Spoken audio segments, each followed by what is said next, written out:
ఉపరాష్ట్రపతి ఎన్నిక నేపథ్యంలో వైసీపీ ఇరకాటంలో పడింది. ఇండి కూటమి ఏమో జస్టిస్ సుదర్శన్ రెడ్డిని ఉపరాష్ట్రపతి అభ్యర్థిగా ప్రకటిస్తే దీంతో ఎవరికి సపోర్ట్ చేయాలి, ఏ రకంగా ఉండాలనేది వైసీపీకి అంతుచుకడం లేదు. మాజీ జస్టిస్ సుదర్శన్ రెడ్డిని అటు ఇండి కూటమి అభ్యర్థిగా ప్రకటించింది. అయితే ఇప్పుడు తెలుగువాడైనటువంటి సుదర్శన్ రెడ్డికి సహకరించాలా లేదా ఎన్డీఏ కూటమి అభ్యర్థిగా ఉన్నటువంటి సిపి రాధాకృష్ణని సహకరించాలా? ఈ రకంగా జగన్ ఇరకాటంలో పడ్డాడు.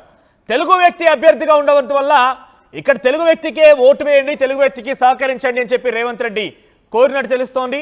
అయితే ఎన్డీఏ అభ్యర్థి రాధాకృష్ణన్కు మద్దతు ఇవ్వాలని చెప్పి రాజ్నాథ్ సింగ్ కూడా కోరినట్టు తెలుస్తోంది. ఈ నేపథ్యంలో ఎవరికి మద్దతుగా నిలబడాలి? తెలుగు జాతి కోసం, తెలుగు ఖ్యాతి కోసం తెలుగు రాష్ట్రాల వైపుగా ఉన్నటువంటి ఒక అభ్యర్థిని బరిలో దించితే ఆ అభ్యర్థిగా ఉన్నటువంటి సుదర్శన్ రెడ్డి వైపు నిలబడాలా లేదా జగన్కి ఆల్రెడీ రాజ్నాథ్ సింగ్ ఫోన్ చేశారు కాబట్టి జగన్ ఇంకా బీజేపీ లైన్లో నుంచి పక్కకు రాలేదు, బీజేపీ లైన్లోనే ఉన్నారు కాబట్టి బీజేపీ నిలబెట్టిన అభ్యర్థికి సహకరించాలనే విషయం పైన ఇంకా జగన్ తేల్చుకోలేకపోతున్నారట. ఎన్డీఏ అభ్యర్థిని కాదనే సాహసం చేయలేకపోతున్నారట జగన్. అయితే ఎన్డీఏ అభ్యర్థికి మద్దతు ఇస్తే రాజకీయంగా ఇబ్బంది అంటున్నారు పార్టీ సీనియర్లు.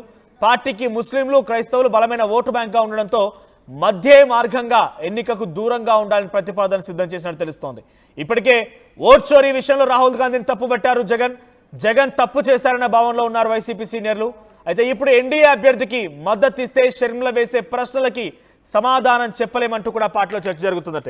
వరిక్కిపోతే నుయ్యి, ముందైతే గొయ్యి, ఎటువైనా కూడా పడడం మాత్రం గ్యారంటీ అన్నట్టుగా జగన్ పరిస్థితి మారిపోయింది.